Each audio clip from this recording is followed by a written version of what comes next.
നമസ്കാരം. ഇന്ന് നമ്മൾ 11ാം ക്ലാസ്സിലെ 9ാമത്തെ ചാപ്റ്ററായ മെക്കാനിക്കൽ പ്രോപ്പർട്ടീസ് ഓഫ് സോളിഡ്സിനെ കുറിച്ചിട്ടാണ് ഡിസ്കസ് ചെയ്യുന്നത്.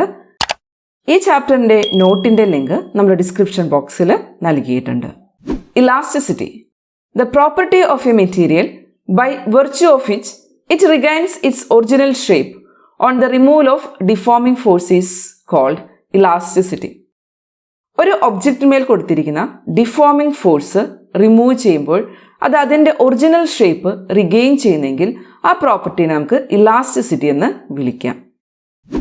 Plasticity, the property of a material by virtue of which it does not regain its original shape on the removal of deforming force is called plasticity. The substance which shows this property is called plastic. ഒരു ഒബ്ജക്റ്റിന്മേൽ apply ചെയ്തിരിക്കുന്ന deforming force remove ചെയ്യുമ്പോൾ അത് അതിൻ്റെ original shape regain ചെയ്യുന്നില്ലെങ്കിൽ അത്തരത്തിലുള്ള സബ്സ്റ്റൻസിനെ നമുക്ക് plastic എന്നും ആ പ്രോപ്പർട്ടീനെ പ്ലാസ്റ്റിസിറ്റി എന്നും വിളിക്കാം. Elastic behaviour of solids. In a solid each atom is surrounded by neighbouring atoms. ഇപ്പോൾ ഒരു സോളിഡിൽ ഓരോ ആറ്റവും നൈബറിംഗ് ആറ്റമായിട്ട് സറൗണ്ട് ചെയ്യപ്പെട്ടിരിക്കുന്നത്. ഇത് ആറ്റങ്ങൾ തമ്മിൽ ഒരു ഇന്റർ അറ്റോമിക് ഫോഴ്സുകളുണ്ട്. അപ്പോൾ ഈ ചിത്രത്തിൽ കാണിച്ചിരിക്കുന്നത് ഒരു സ്പ്രിംഗ് ബോൾ സിസ്റ്റമാണ്. അതായത് ഇവിടെ ആറ്റത്തിന് പകരം ബോളും ഇന്റർ അറ്റോമിക് ഫോഴ്സിന് പകരമായിട്ട് സ്പ്രിങ്ങുമാണ് ഇവിടെ കാണിച്ചിരിക്കുന്നത്. ഈ സോളിഡിൽ മേൽ നമ്മൾ ഒരു ഫോഴ്സ് അപ്ലൈ ചെയ്യുമ്പോൾ ആ ആറ്റം അതിൻ്റെ ഇക്വിലിബ്രിയൽ പൊസിഷനിൽ നിന്ന് ഡിസ്പ്ലേസ്മെന്റ് ഉണ്ടാവും. ഈ ഡിഫോമിംഗ് ഫോഴ്സ് റിമൂവ് ചെയ്യുമ്പോഴോ ഈ ഇന്റർ അറ്റോമിക് ഫോഴ്സ് അതിൻ്റെ ഒറിജിനൽ പൊസിഷനിലേക്ക് തിരിച്ചു കൊണ്ടുവരുന്നു. അതായത് ആ ബോഡി അതിൻ്റെ ഒറിജിനൽ ഷേപ്പും സൈസും അവിടെ റിഗെയിൻ ചെയ്യുന്നു. അതായത് അവിടെ ഒരു റെസ്റ്റോറിംഗ് ഫോഴ്സ് അവിടെ ഡെവലപ്പ് ചെയ്യുന്നു. ഇതാണ് ഇലാസ്റ്റിക് ബിഹേവിയർ ഓഫ് സോളിഡ്സ് എന്ന് പറഞ്ഞു കഴിഞ്ഞാൽ. So in a solid each atom is surrounded by neighbouring atoms. These atoms are bonded by interatomic forces. When a solid is deformed, the atoms are displaced from their equilibrium position. When the deforming force is removed, the interatomic force brings back atom into its original position. Thus the body regains its original shape and size. Next is stress and strain. Stress എന്ന് പറഞ്ഞു കഴിഞ്ഞാൽ ഒരു unit area of cross സെക്ഷനിൽ develop ചെയ്യുന്ന restoring ഫോഴ്സിനെയാണ് നമുക്ക് stress എന്ന് വിളിക്കുന്നത്. അപ്പോൾ സ്ട്രെസ് എന്ന് പറഞ്ഞു കഴിഞ്ഞാൽ ഫോഴ്സ് ഡിവൈഡ് ബൈ ഏരിയ ആണ്. It is A restoring force developed per unit area of cross section. ഇനി സ്ട്രെയിൻ എന്ന് പറഞ്ഞാലോ, ഒരു ഒബ്ജക്റ്റ് മേലൊരു സ്ട്രെസ് ഉണ്ടാകുമ്പോൾ അതിൻ്റെ ഫലമായിട്ട് അവിടെ ഒരു സ്ട്രെയിൻ ഉണ്ടാകുന്നു. അപ്പോൾ സ്ട്രെയിൻ എന്ന് പറഞ്ഞു കഴിഞ്ഞാൽ change in dimension divide by original dimension ആണ്. അപ്പോൾ സ്ട്രെസ് അപ്ലൈ ചെയ്യുമ്പോൾ അതിൻ്റെ ലെങ്ത്തിലോ അല്ലെങ്കിൽ അതിൻ്റെ ഏതെങ്കിലും ഡയമെൻഷൻസിൽ വ്യത്യാസം ഉണ്ടാകുന്നു. അപ്പോൾ ആ change in dimension divide by original dimension നമുക്ക് സ്ട്രെയിൻ എന്ന് വിളിക്കാം. ഇപ്പോൾ strain is measured as the ratio of the change in dimension produce to the original dimension. So strain equal to change in dimension divide by original dimension. Next is tensile stress. When the force acting on a body produces an elongation along its length, then we call the stress as tensile stress. ഇപ്പോൾ ചിത്രത്തിൽ ഈ ആദ്യത്തെ diagram ഒന്ന് നോക്കുക. ഇതൊരു സിലിണ്ടറാണ് കാണിച്ചിരിക്കുന്നത്. ഈ സിലിണ്ടറിൻ്റെ length എന്ന് പറയുന്നത് L ആണ്. അപ്പോൾ ഇവിടെ മേൽ നമ്മളൊരു സ്ട്രെസ് അപ്ലൈ ചെയ്യുമ്പോൾ ഇതിൻ്റെ ലെങ്ത്ത് ഇൻക്രീസ് ചെയ്യുന്നു. അതായത് ഒരു എലോങ്ങേഷൻ അവിടെ സംഭവിക്കുന്നു. അപ്പോൾ ഇത്തരത്തിൽ എലോങ്ങേഷനാണ് സംഭവിക്കുന്നതെങ്കിൽ അത്തരത്തിലുള്ള സ്ട്രെസ്സിനെ നമ്മൾ പറയുന്ന പേരാണ് ടെൻസൈൽ സ്ട്രെസ്. ഇനി അതല്ല, ഇവിടെ കംപ്രഷനാണ് നടക്കുന്നതെങ്കിൽ നമുക്കതിനെ കംപ്രസീവ് സ്ട്രെസ് എന്നും വിളിക്കാം. അപ്പോൾ ഈ ടെൻസൈൽ സ്ട്രെസ് അല്ലെങ്കിൽ കംപ്രസീവ് സ്ട്രെസ്സിൻ്റെ ഫലമായിട്ട് അതിൻ്റെ ലെങ്ത്തിലാണ് ചേഞ്ച് ഉണ്ടാകുന്നത്. So the tensile stress produce A change in the length. അപ്പോൾ അതിൻ്റെ ഫലമായിട്ട് നമുക്കിവിടെ ഒരു ലോഞ്ചിറ്റ്യൂഡിനൽ സ്ട്രെയിൻ ഉണ്ടാകുന്നു. അപ്പോൾ നമ്മൾ പറഞ്ഞു സ്ട്രെയിൻ എന്ന് പറഞ്ഞു കഴിഞ്ഞാൽ change in dimension divide by original ഡയമെൻഷനാണ്. ഇപ്പോൾ ഇവിടെ നമ്മൾ L ലെങ്ത് ഉള്ള ഈ സോളിഡിൻ്റെ ലെങ്ത് എത്രയായി മാറുന്നു? L പ്ലസ് ഡെൽറ്റ L ആയിട്ട് മാറുന്നു. അതായത് ഡെൽറ്റ L ആണ് അവിടെ ചേഞ്ച് ഇൻ ലെങ്ത് എന്ന് പറയുന്നത്. ഒറിജിനൽ ലെങ്തോ L ആണ്. അപ്പോൾ delta L divide by L ആണ് ഇവിടുത്തെ ലോഞ്ചിറ്റ്യൂഡിനൽ സ്ട്രെയിൻ. അതായത് change in length divide by original length is equal to delta L divide by L. അടുത്തത് tangential or shearing stress and shearing strain. ഈ ചിത്രത്തിൽ രണ്ടാമത്തെ diagram നമ്മൾ നോക്കാം. ഇവിടെ നമ്മൾ അപ്ലൈ ചെയ്തിരിക്കുന്നത് അത് സിലിണ്ടർ തന്നെയാണ് നമ്മൾ കൺസിഡർ ചെയ്തിരിക്കുന്നത്. ഇവിടെ നമ്മളൊരു ടാൻജൻഷ്യൽ ഫോഴ്സ് അപ്ലൈ ചെയ്യണം. ഇവിടെ നോക്കുക, ഇവിടെ ഒരു ടാൻജൻഷ്യൽ ഫോഴ്സ് ഇവിടെ അപ്ലൈ ചെയ്യുന്നു. അതിൻ്റെ ഫലമായിട്ട് ഇവിടെ ഒരു റിലേറ്റീവ് ഡിസ്പ്ലേസ്മെൻറ്റ്, താഴത്തെ ഫേസുമായിട്ടൊരു റിലേറ്റീവ് ഡിസ്പ്ലേസ്മെൻറ്റ് ഇവിടെ ഉണ്ടാകുന്നുണ്ട് അല്ലേ, ഡെൽറ്റ എക്സ് റിലേറ്റീവ് ഡിസ്പ്ലേസ്മെൻറ്റ് അവിടെ ഉണ്ടാകുന്നുണ്ട്. അപ്പോൾ ഈ സിലിണ്ടറിൻ്റെ ലെങ്ത് എത്ര തന്നെയാണ്? L തന്നെയാണ്. അപ്പോൾ ഇങ്ങനെ ഈ ടാൻജൻഷ്യൽ ഫോഴ്സ് അപ്ലൈ ചെയ്യുമ്പോഴുണ്ടാകുന്ന അതിൻ്റെ ഫലമായിട്ടുണ്ടാകുന്ന റെസ്റ്റോറിങ് ഫോഴ്സ് പെർ യൂണിറ്റ് ഏരിയ, അതിനെയാണ് നമ്മൾ എന്താ വിളിക്കുന്നത്? Tangential stress or shearing stress എന്ന് വിളിക്കുന്നത്. ഇനി എന്താണ് ഷിയറിംഗ് സ്ട്രെയിൻ എന്ന് പറഞ്ഞു കഴിഞ്ഞാൽ? ഷിയറിംഗ് സ്ട്രെയിൻ എന്ന് പറഞ്ഞു കഴിഞ്ഞാൽ relative displacement of the face divide by length of the cylinder ആണ്.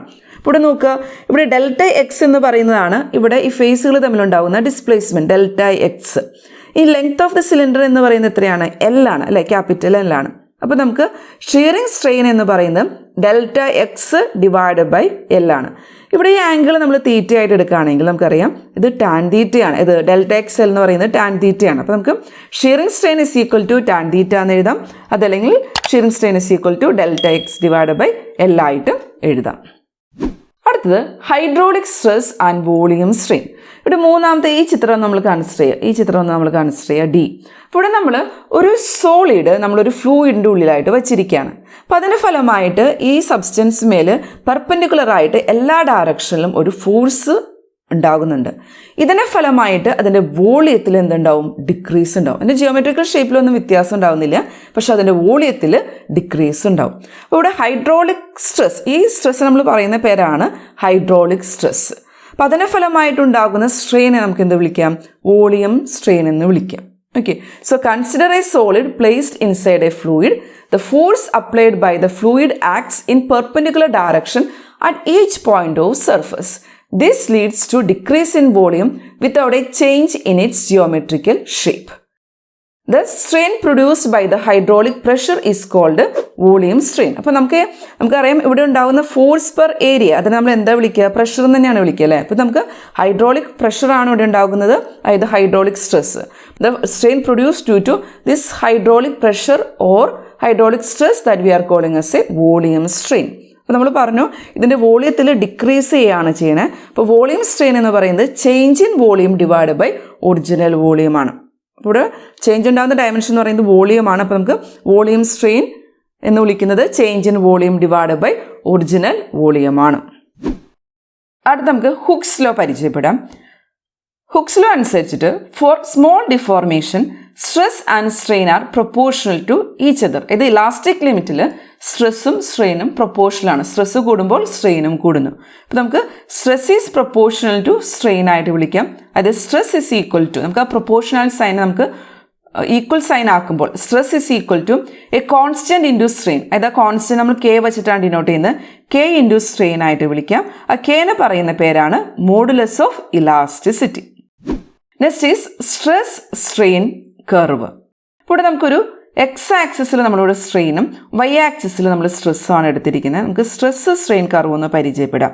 അപ്പോൾ ഇതിനകത്തുള്ള വേർഡ്സ് ആദ്യം ഒന്ന് പരിചയപ്പെടാം. ഇവിടെ നമുക്ക് O to A വരെ ഒരു ഇത് കാണിച്ചിട്ടുണ്ട്, ലീനിയർ ആയിട്ടൊരു കാണിച്ചിട്ടുണ്ട്. ഈ എനെ പറയുന്ന പേരാണ് പ്രൊപ്പോർഷണൽ ലിമിറ്റ്. ഇവിടെ ബിനെ നമുക്ക് പ്ലാസ്റ്റിക് ലിമിറ്റ് അല്ലെങ്കിൽ ഈൽഡ് പോയിന്റ് എന്ന് വിളിക്കുന്നുണ്ട്. ഇനി നമുക്കിവിടെ ബിക്ക് കറസ്പോണ്ടിങ് ആയിട്ട് ഇവിടെ SY എന്ന് കാണിച്ചിട്ടുണ്ട്. ഡിക്ക് കറസ്പോണ്ടിങ് ആയിട്ട് ഇവിടെ SU, ഡിക്ക് കറസ്പോണ്ടിങ് ആയിട്ട് SU കാണിച്ചിട്ടുണ്ട്. ഇ എന്ന് പറയുന്നത് ഫ്രാക്ചർ പോയിന്റ് ആണ്. ദെൻ ഇവിടെ plastic behaviour, elastic behaviour, permanent set ഒക്കെയാണ് ഇവിടെ കാണിച്ചിരിക്കുന്നത്. അപ്പോൾ നമുക്ക് ഇതിനെക്കുറിച്ച് കൂടുതലായിട്ട് പഠിക്കാം. അപ്പോൾ ഇവിടെ നോക്കുക, O to A പറയുന്ന റീജിയൻ, അതായത് ഇവിടെ ഒരു ലീനിയർ റിലേഷൻഷിപ്പാണ് നമുക്കിവിടെ കാണാൻ പറ്റുന്നത്. അതായത് സ്ട്രെസ് കൂടുമ്പോൾ എന്തും കൂടുന്നു? സ്ട്രെയിനും കൂടുന്നു. അതായത് ഇവിടെ ഹുക്സ് ലോ ഒബേ ചെയ്യുന്നു. ഇവിടെ അപ്ലൈ ചെയ്തിരിക്കുന്ന ഫോഴ്സ് നമ്മൾ റിമൂവ് ചെയ്താൽ ഈ ബോഡി അതിൻ്റെ ഒറിജിനൽ ഡയമെൻഷൻ റിഗെയിൻ ചെയ്യുന്നു. അതായത് ഇവിടെ ഒരു ഒബ്ജക്റ്റ് ഇലാസ്റ്റിക് ബോഡി ആയിട്ട് ആക്ട് ചെയ്യുന്നു പറയാം. ഇത് O to A elastic behaviour ആണ് പറയുന്നത്. ഇലാസ്റ്റിക് ബോഡി ആയിട്ടാണ് അവിടെ ഒബ്ജക്റ്റ് ആക്ട് ചെയ്യുന്നത്. Then region A to B, ഇവിടെ സ്ട്രെസ്സും സ്ട്രെയിനും ഡയറക്റ്റ്ലി പ്രൊപ്പോർഷണൽ അല്ല. A to B എന്ന് പറയുന്നത് ഇവിടെ നോക്കുക, ലീനിയർ അല്ല. A to B stress and strain are not proportional. ചിത്രത്തിൽ നമുക്ക് മനസ്സിലാക്കാവുന്നതാണ്, രണ്ടും പ്രൊപ്പോർഷണൽ അല്ല. പക്ഷെ നമ്മൾ ഈ ഡിഫോമിംഗ് ഫോഴ്സ് റിമൂവ് ചെയ്ത് കഴിഞ്ഞ് കഴിഞ്ഞാൽ ആ മെറ്റീരിയൽ അതിൻ്റെ ഒറിജിനൽ ഡയമെൻഷനിലേക്ക് തിരിച്ചു വരുന്നുണ്ട്. അപ്പോൾ B വരെ നമുക്ക് പറയാം അത് അതിൻ്റെ ഒറിജിനൽ ഡയമെൻഷനിലേക്ക് തിരിച്ചു വരുന്നുണ്ട്. അപ്പോൾ ഈ B എന്ന് പറയുന്ന പോയിന്റിനെ നമുക്ക് ഇലാസ്റ്റിക് ലിമിറ്റ് എന്ന് വിളിക്കാം. ഇലാസ്റ്റിക് ലിമിറ്റ്, അല്ലെങ്കിൽ നമ്മൾ അതിനെ yield പോയിന്റ് എന്ന് വിളിക്കും. A to B നമുക്ക് മനസ്സിലായി, സ്ട്രെസ്സും സ്ട്രെയിനും ഡയറക്റ്റ്ലി പ്രൊപ്പോർഷണൽ അല്ല എങ്കിൽ കൂടിയും അത് അതിൻ്റെ ഇലാസ്റ്റിക് ബിഹേവിയർ അവിടെ കാണിക്കുന്നുണ്ട്. അത് അതിൻ്റെ ഒറിജിനൽ ഷേപ്പിലേക്ക്, ആ ഡിഫോമിംഗ് ഫോഴ്സ് റിമൂവ് ചെയ്താലും അതിൻ്റെ ഒറിജിനൽ ഷേപ്പിലേക്ക് അത് തിരിച്ചു വരുന്നു. ആ ബീനെ നമുക്ക് ഇലാസ്റ്റിക് ലിമിറ്റ് അല്ലെങ്കിൽ yield പോയിന്റ് എന്ന് വിളിക്കാവുന്നതാണ്. Then region B to D ആണ് നമ്മൾ കൺസിഡർ ചെയ്യുന്നത്. Region B to D. അപ്പോൾ ഈ yield സ്ട്രെങ്ത്തിനേക്കാളും എക്സീഡാണ് നമ്മൾ ചെയ്തിരിക്കുന്ന അപ്ലൈഡ് ഫോഴ്സ് എങ്കിൽ, yield സ്ട്രെങ്ത് എന്ന് പറയുന്നത് ഈ B എന്ന് പറയുന്ന പോയിന്റ് ആണ്. അത് കറസ്പോണ്ടിങ് ആയിട്ട് സ്ട്രെസ്സിനെ നമുക്ക് yield സ്ട്രെങ്ത് എന്ന് വിളിക്കാം. അപ്പോൾ ഈ yield സ്ട്രെങ്ത്തിനേക്കാളും കൂടുതലാണ് അപ്ലൈഡ് ചെയ്തിരിക്കുന്ന ഫോഴ്സ് എങ്കിൽ ഈ സ്ട്രെയിൻ പെട്ടെന്ന് തന്നെ ഇൻക്രീസ് ചെയ്യുന്നതായിട്ട് നമുക്ക് മനസ്സിലാക്കാവുന്നതാണ്. ഇത് ചെറിയ സ്ട്രെസ് ഉണ്ടെങ്കിൽ പോലും സ്ട്രെയിൻ ഇൻക്രീസസ് റാപ്പിഡ്ലി. ഇനി ഈ അപ്ലൈഡ് ഫോഴ്സ് റിമൂവ് ചെയ്താൽ, ഇപ്പോൾ അറ്റ് സിയിൽ വെച്ച് നമ്മൾ കൺസിഡർ ചെയ്യാണ്, ഈ അപ്ലൈഡ് ഫോഴ്സ് നമ്മൾ റിമൂവ് ചെയ്തിരിക്കുന്നു, പക്ഷേ ബോഡി അതിൻ്റെ ഒറിജിനൽ ഷേപ്പ് അത് റിഗെയിൻ ചെയ്യുന്നില്ല. അതായത് നമുക്ക് പറയാം ഇവിടെ പ്ലാസ്റ്റിക് ബിഹേവിയർ ആണ് ഒബ്ജക്റ്റ് കാണിക്കുന്നത്. ഇതാണ് ഇവിടെ കാണിച്ചിരിക്കുന്നത്, പ്ലാസ്റ്റിക് ബിഹേവിയർ. ഒബ്ജക്റ്റ് കാണിച്ചിരിക്കുന്നത് അവിടെ പ്ലാസ്റ്റിക് ബിഹേവിയർ ആണ്. അപ്പോൾ നമുക്ക് പറയാം the material is said to have a permanent set. ഇവിടെ നമ്മൾ പറയുന്നത് material is said to have a permanent set. ഇനി ഈ D എന്ന് പറയുന്ന പോയിന്റിനെ നമുക്ക് അൾട്ടിമേറ്റ് ടെൻസൈൽ സ്ട്രെങ്ത് എന്ന് വിളിക്കാം. ഇവിടെ നോക്കുക, SU വെച്ചിട്ട് നമ്മൾ ഡിനോട്ട് ചെയ്തിട്ടുണ്ട് അല്ലേ, അത് നമ്മൾ വിളിക്കുന്ന പേരാണ് അൾട്ടിമേറ്റ് ടെൻസൈൽ സ്ട്രെങ്ത്. ഇനി D to E ആണ് നമുക്ക് അടുത്ത് പരിചയപ്പെടാനുള്ളത്. അപ്പോൾ നമുക്ക് D കഴിഞ്ഞു. ഇനി ഒരു അഡീഷണൽ സ്ട്രെയിൻ പോലും പ്രൊഡ്യൂസ് ചെയ്യപ്പെടുന്നുണ്ട്. എപ്പോൾ? ഇവിടെ ചിത്രത്തിൽ നിന്ന് മനസ്സിലാകാം, റെഡ്യൂസ്ഡ് അപ്ലൈഡ് ഫോഴ്സിൽ പോലും ഒരു അഡീഷണൽ സ്ട്രെയിൻ അവിടെ ഉണ്ടാകുന്നുണ്ട്. ഇനി ഫ്രാക്ചർ ഒക്കേഴ്സ് അറ്റ് E. അതിൻ്റെ ഫലമായിട്ട് അവസാനം എന്തുണ്ടാവുന്നു? E എന്ന് പറയുന്ന പോയിന്റിൽ അത് ഒബ്ജക്റ്റ് ഫ്രാക്ചർ ആവുന്നു. E എന്ന് പറയുന്ന പോയിന്റ് നമുക്ക് ഫ്രാക്ചർ പോയിന്റ് എന്ന് വിളിക്കാം. ഇനി Dയും Eയും വളരെ അടുത്താണെങ്കിൽ, if the ultimate strength and fracture point are close, the material is said to be brittle. If they are far apart, the material is said to be ductile. Next is elastomers. For rubber-like materials, even for small stress, strain produced will be very high. Such materials called elastomers. ഇവിടെ ചിത്രത്തിൽ നമുക്ക് കാണാവുന്നതാണ്, rubber പോലെയുള്ള മെറ്റീരിയലിൽ ചെറിയ stress ആണെങ്കിൽ പോലും അവിടെ ഉണ്ടാകുന്ന സ്ട്രെയിൻ വളരെ ഹൈ ആണ്. അങ്ങനെ ഉണ്ടാക്കുന്ന മെറ്റീരിയൽസിനെ നമുക്ക് എന്തായിട്ട് വിളിക്കാം? ഇലാസ്റ്റമേഴ്സ് എന്ന് വിളിക്കാവുന്നതാണ്. അടുത്ത് നമുക്ക് ഇലാസ്റ്റിക് മോഡുലെ കുറിച്ചിട്ടൊന്ന് പരിചയപ്പെടാം. അപ്പോൾ നമ്മൾ നേരത്തെ പറഞ്ഞിരുന്നു, ഹുക്സ് ലോ അനുസരിച്ചിട്ട് സ്ട്രെസ് സ്ട്രെയിനും ഡയറക്ട്ലി പ്രൊപ്പോർഷണൽ ആണ്. Within the elastic limit stress is proportional to strain ആണ്. അപ്പോൾ സ്ട്രെസ് എന്ന് പറയുന്നത് കോൺസ്റ്റന്റ് ഇൻറ്റു സ്ട്രെയിൻ. ആ കോൺസ്റ്റന്റ് നമ്മൾ K വച്ചിട്ട് ഡിനോട്ട് ചെയ്യുന്നു. ദെൻ അതിൽ നിന്ന് K എന്ന് പറയുന്നത് എത്രയാണ്? സ്ട്രെസ് ഡിവൈഡ് ബൈ സ്ട്രെയിൻ ആണ്. That is the K. ഈ Kനെ പറയുന്ന പേരാണ് മോഡുലസ് ഓഫ് ഇലാസ്റ്റിസിറ്റി. 3 തരത്തിലുള്ള മോഡുലസ് ഓഫ് ഇലാസ്റ്റിസിറ്റി ആണ് നമ്മളിവിടെ പരിചയപ്പെടുന്നത്. ഒന്നാമത്തേത് യങ്സ് മോഡുലസ്, രണ്ടാമത്തേത് ഷിയർ മോഡുലസ്, മൂന്നാമത്തേത് ബൾക്ക് മോഡുലസ്. അപ്പോൾ 3 തരത്തിലുള്ള modulus of elasticity: Young's modulus, shear modulus and bulk modulus. ആദ്യം നമുക്ക് യങ്സ് മോഡുലസ് എന്താണെന്ന് പരിചയപ്പെടാം. അപ്പോൾ നേരത്തെ നമ്മൾ ടെൻസൈൽ സ്ട്രെസ് എന്താണെന്നുള്ളതും ഷീറിംഗ് സ്ട്രെസ് അതുപോലെ ഹൈഡ്രോളിക് സ്ട്രെസ് ഒക്കെ നമ്മൾ കണ്ടിരുന്നു. അപ്പോൾ അതിനെ ബേസ് ചെയ്തിട്ടാണ് നമ്മളിവിടെ പഠിക്കുന്നത്. യങ്സ് മോഡുലസ് എന്ന് പറഞ്ഞു കഴിഞ്ഞാൽ tensile stress divide by longitudinal strain ആണ്. അപ്പോൾ ടെൻസൈൽ സ്ട്രെസ് അപ്ലൈ ചെയ്യുമ്പോൾ അവിടെ എന്തുണ്ടാകുന്നു? ഒരു ലോഞ്ചിറ്റ്യൂഡിനൽ സ്ട്രെയിൻ ഉണ്ടാകുന്നു. അപ്പോൾ tensile stress divide by longitudinal സ്ട്രെയിനെ നമുക്ക് യങ്സ് മോഡുലസ് എന്ന് വിളിക്കാം. ടെൻസൈൽ സ്ട്രെസ് എന്ന് പറഞ്ഞാൽ എന്താണ്? ഫോഴ്സ് ഡിവൈഡ് ബൈ ഏരിയ ആണ്.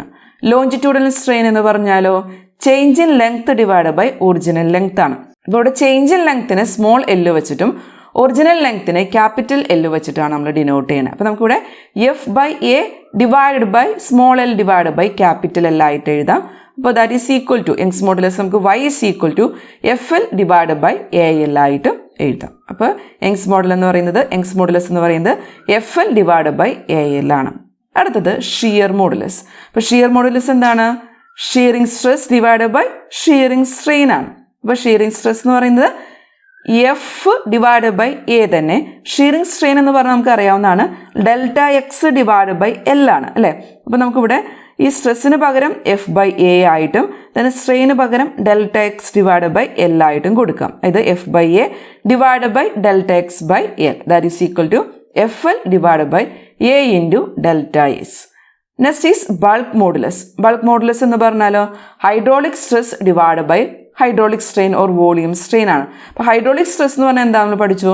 പ്രഷർ ആണെന്ന് നമ്മൾ പഠിച്ചു അല്ലേ. അപ്പോൾ നമുക്കത് -P divide by hydraulic strain or volume strain എന്ന് പറയുന്നത് change in volume divide by original volume, that is delta V divide by V ആയിട്ട് എഴുതാം. ഇവിടെ നമുക്ക് ഈ B is equal to -P divide by delta V divide by V ആയിട്ട് എഴുതുന്നത്.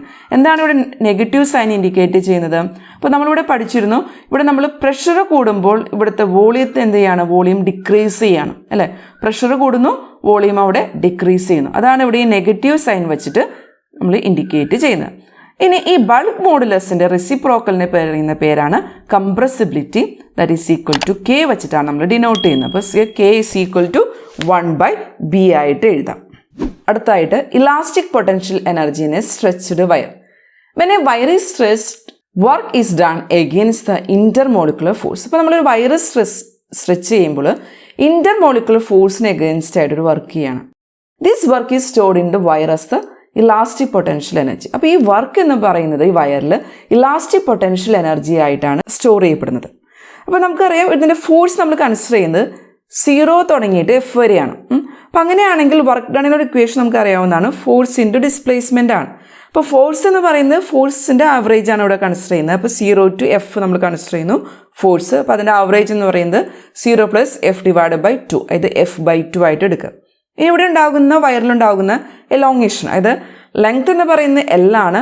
ഇവിടെ ഫോഴ്സ് അപ്ലൈ ചെയ്യുന്നതിൻ്റെ ഫലമായിട്ട് അവിടെ ഉണ്ടാകുന്ന ചേഞ്ച് ഇൻ ഡയമെൻഷൻ അല്ലെങ്കിൽ ചേഞ്ച് ഇൻ ലെങ്ത് എന്ന് പറയുന്നതാണ് L, അല്ലെങ്കിൽ എലോങ്ങേഷൻ എന്ന് പറയുന്നത് L ആണ്. അപ്പോൾ നമുക്കവിടെ ഡിസ്പ്ലേസ്മെൻറ്റിന് പകരം L ആയിട്ട് കൊടുക്കാം. അപ്പോൾ 1/2 × F × L. അപ്പോൾ നമുക്കവിടെ work done in stretching the wire കിട്ടും. That is 1/2 × F × L. അടുത്തതായിട്ട് work done in stretching per unit volume. അപ്പോൾ ഒരു യൂണിറ്റ് വോളിയത്തിലുള്ള വർക്ക് ഡൺ കണ്ടുപിടിക്കണമെങ്കിൽ എന്ത് ചെയ്താൽ മതി? 1/2 FL ഡിവൈഡ് ബൈ വോളിയം ചെയ്താൽ മതി. ഇപ്പോൾ വോളിയത്തിന് നമുക്ക് area of cross section into ലെങ്ത്തിൻ്റെ ടേംസിലേക്ക് കൊണ്ടുവരാവുന്നതാണ്. ഇപ്പോൾ ഏരിയ ഓഫ് ക്രോസ് സെക്ഷൻ നമ്മൾ ക്യാപിറ്റൽ A വെച്ചിട്ടും length of the wire capital L വെച്ചിട്ടാണ് ഡിനോട്ട് ചെയ്യുന്നത്. സ്മോൾ L എന്ന് പറഞ്ഞാൽ എന്താണ്? എലോങ്ങേഷൻ ആണ് അല്ലേ. അപ്പോൾ നമുക്ക് ഈ work done in stretching per unit volume എന്ന് പറയുന്നത് 1/2 FL divide by A × L ആയിട്ട് എഴുതാം. ഇനി ഇത് നമ്മളൊന്ന് റീറൈറ്റ് ചെയ്യാണ്. 1/2 ഈ F/A എന്ന് പറഞ്ഞാൽ എന്താണ്? Force by area, that is stress ആണ് അല്ലേ. F/A എന്ന് പറയുന്നത് സ്ട്രെസ് ആണ്. Then small L divide by capital L, അത് change in dimension divide by original dimension. അത് നമ്മൾ എന്ത് വിളിക്കുന്നത്? സ്ട്രെയിൻ എന്ന് വിളിക്കുന്നത്. അപ്പോൾ നമുക്ക് U is equal to 1/2 × stress × strain ആയിട്ട് പറയാം. ഇനി നമുക്ക് ഇത് യങ്സ് മോഡുലസിൻ്റെ ടേംസിലേക്ക് ഒന്ന് റീറൈറ്റ് ചെയ്യണം. ഇപ്പോൾ യങ്സ് മോഡുലസ് എന്ന് പറഞ്ഞാൽ എന്താണ്?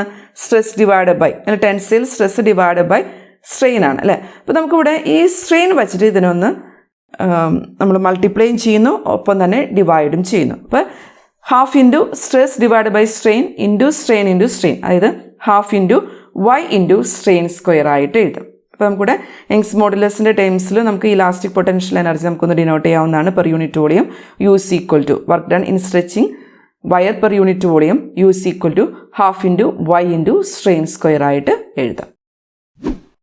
അടുത്ത് applications of elastic behaviour of materials.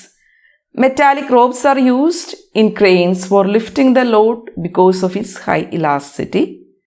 While designing bridges and buildings, beams and columns are widely used. Bending of beams and columns under a load depends upon the Young's modulus of the material used.